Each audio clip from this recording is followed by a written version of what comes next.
अब मैं गुलाम चंद दुबे जी के पास आते हुए, प्रवक्ता शिवसेना के हैं गुलाम चंद दुबे जी, यहाँ पर देखिए कोई हार मानने को तैयार नहीं है, लेकिन अब तक के जो आंकड़े सामने आए हैं उस पर टिप्पणी आपकी।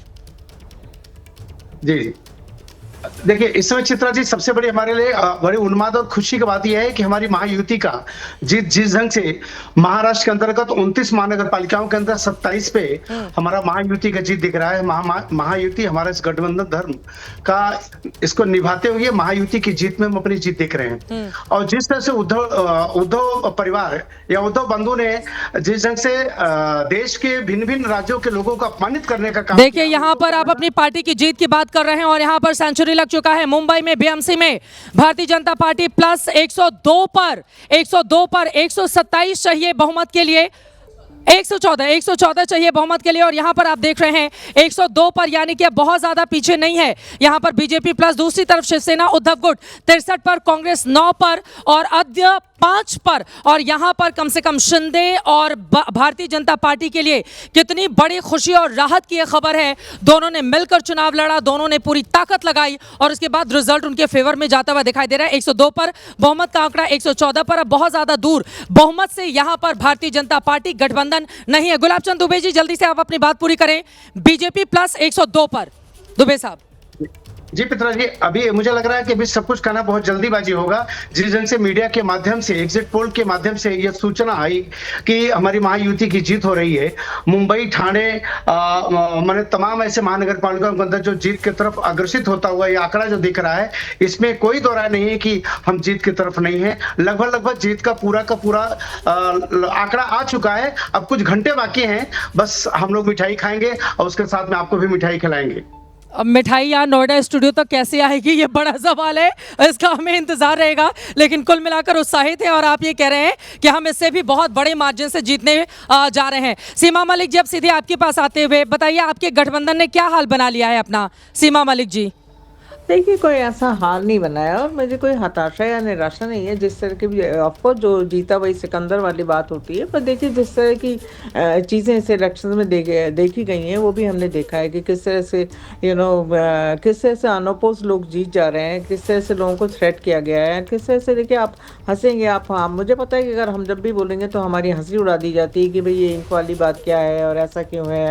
एंड आप अपने आप को देखिए, हम लोग भी अगर जो भी परिणाम होगा हम उसको एक्सेप्ट करते हैं। देखिए, एंड जो जीत रहे हैं उनको हम बधाई देंगे जरूर जब देखिए पूरे रिजल्ट आ जाए तब। मैम, आपकी नेता की एक खासियत है, जब उनसे पूछा गया था ईवीएम को लेकर तो उन्होंने जवाब दिया था कि भाई मैं तो उसी ईवीएम के भरोसे जीतकर लोकसभा पहुंची हूं। अब जब इंक को लेकर, कभी ईवीएम को लेकर, इंक को लेकर, एसआईआर को लेकर, ये जितने मुद्दे उठाए जाते हैं, जनता देख रही है। जनता जिस तरह के बयान दिए गए हैं राज ठाकरे या फिर शिवसेना उद्धव गुट की ओर से, उसको खारिज कर रही है। वो नफरत की राजनीति नहीं चाहती। अब आप लोगों को भी फंसा देती है ना सीमा मलिक जी। अब नफरत की राजनीति या इस तरह का बयान कभी हमने एनसीपी शरद पवार गुट से देखा नहीं है, लेकिन आप लोग फंस जाते हैं उस गठबंधन के चक्कर में। नहीं, देखिए मैम, मैं तो ये कहती हूँ कि जो भी चीज़, जिसकी जो भी कंप्लेंट है उसको मेरे ख्याल से इलेक्शन कमीशन को सीरियस लेना चाहिए। केवल मजाक उड़ा के अगर किसी चीज़ को छोड़ देंगे तो वो इसी तरह से होगा। और देखिए, वोटर्स लिस्ट के बारे में हमारे लीडर्स ने भी बोला है, माननीय सुप्रिया ताई ने भी बोला है, तो कि वोटर्स लिस्ट के बारे में तो इवन बीजेपी के लीडर्स ने भी पहले बोला था, तभी वोटर्स लिस्ट में गड़बड़ी है। पर उसका कोई भी कुछ कहा, आपने 12 राज्य में SIR कराया पर आपने महाराष्ट्र में वोटर्स लिस्ट को ठीक करने के लिए कभी भी कुछ करने की कोशिश नहीं करी। तो ये चीजें तो है ही। और जिस तरह से देखिए पैसे बांटे गए हैं और देखिए बिल्कुल मॉडल कोड ऑफ कंडक्ट का आप बिल्कुल नेगलेक्ट कर देते हैं। आप एक दिन पहले अगर आप लोगों के खातों में पैसे डाल देते हैं तो ये किस तरह की बात है। तो ये चीज़ें तो है ही। अदरवाइज कुछ भी आप बोल लीजिए, वो तो मुझे पता है कि आप लोग बोलोगे कि अब आप लोग हार गए तो आप ऐसे कह रहे हैं, वो तो पहले से ही कहना शुरू कर दिया। अगर कुछ भी चीज़ है तो उसको इन्वेस्टिगेट तो करना चाहिए। हाँ, बिल्कुल इन्वेस्टिगेट करना चाहिए। मैं आपकी बात से बिल्कुल सहमत हूँ, लेकिन हम सब जानते हैं जब रिजल्ट फेवर में नहीं होता है तो जो भी विपक्षी गठबंधन होता है वो पहले से ही ठीकरा फोड़ना शुरू कर देता है। अब बचता भी नहीं है। लेकिन सबके बीच जनता के मुद्दों को उठाना, उनके मुद्दों पर भरोसा जताना, नफरत की राजनीति को खारिज करना, आज का रिजल्ट यही बताता है। अब ब्रजमोहन श्रीवास्तव जी, आपके पास आते हुए, देखिए आप लोगों का गठबंधन अगर हो गया होता उधर तो आज ये हाल नहीं रहता। आप इतने उदासी के साथ बैठे हुए हैं, अब विधानसभा में मुस्कुराएंगे। यहां पर बताइए आपका क्या हाल बन गया? आपकी घड़ी की जो टिक टिक चल रही थी वो एक जगह आकर अटक गई। ब्रजमोहन श्रीवास्तव जी, हाँ, चित्रा जी, ये बात बिल्कुल सच है कि राष्ट्रवादी कांग्रेस पार्टी का परफॉर्मेंस उतना बेहतर नहीं हुआ है जितना कि होना चाहिए था।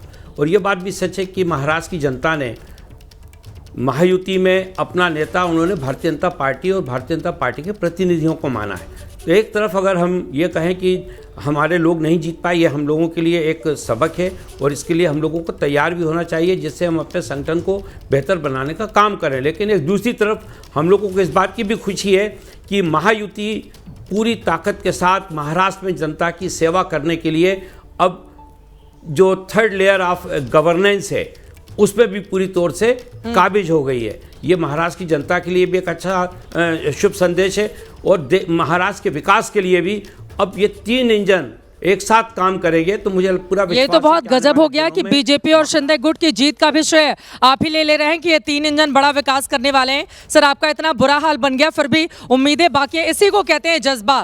ब्रजमोहन श्रीवास्तव जी।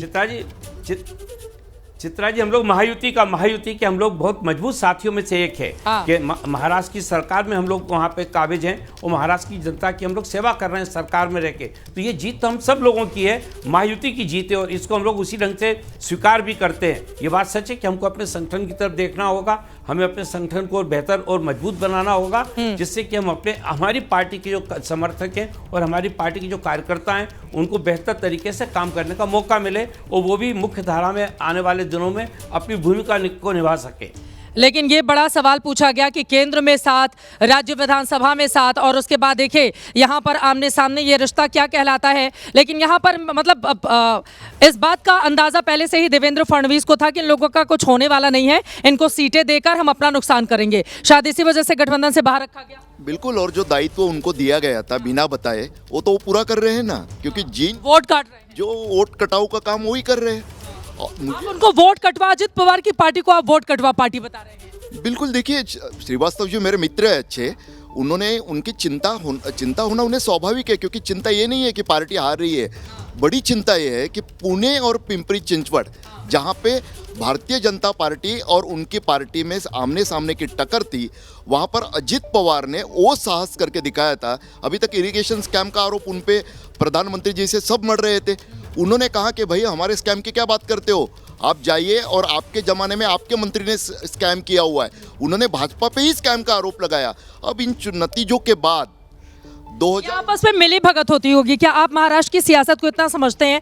जरा हमारे दर्शकों की जानकारी के लिए बताएं। ये एक रूम में बैठकर ये डिसाइड होता हुआ तुम ये मुद्दे उठा लेना, तुम थोड़ा भ्रष्टाचार के मुद्दे उठा लेना, विपक्षी दलों को मौका नहीं देंगे इस तरह के मुद्दे उठाने का। जितने भी मुद्दे हैं आपस में बांट लेते हैं, एक दूसरे पर उठाते हैं, बाद में मिलना ही है जी।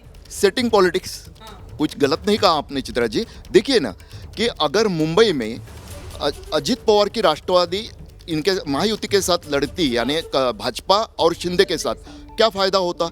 उनका शरद पवार अखंड राष्ट्रवादी थी, फिर भी कोई 10-12 वार्डों से ज़्यादा उनका प्रभाव कभी नहीं रहा, मुंबई नहीं उनको मानती।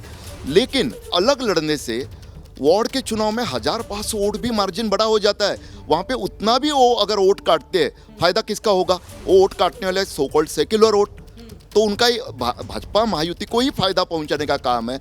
और पुणे में आप पुणे और पिंपरी चिंचवड़ की राजनीति तो अलग नजरिए से देखिए। अब जरा ये बताइए, महाराष्ट्र के रिजल्ट अभी जो सामने आ रहे हैं, इसके बाद क्या महाराष्ट्र की सियासत भी बदलेगी? शरद पवार को लेकर, सुप्रिया सुले को लेकर जो सवाल पूछे जाते रहे कि भाई इलेक्शन के बाद कुछ वहां पर खेला हो सकता है बड़ा, क्या उस ओर संकेत मिल रहा है? साफ देखिए, 2029 के लिए 100% भाजपा की सत्ता का लक्ष्य जो केंद्रीय गृह मंत्री अमित शाह जी ने दिया है, उसकी तरफ भाजपा बढ़ते हुए दिखाई देती है। अगर इन नतीजों में आप भाजपा की सीटों को देखें और अपने बलबूते पे भाजपा ने जहां पर चुनाव लड़ा था वहां की अगर बात करें तो वहां पे भी भाजपा लगभग 80% मनपाओं में जीतती दिखाई देती है अपने बलबूते पे।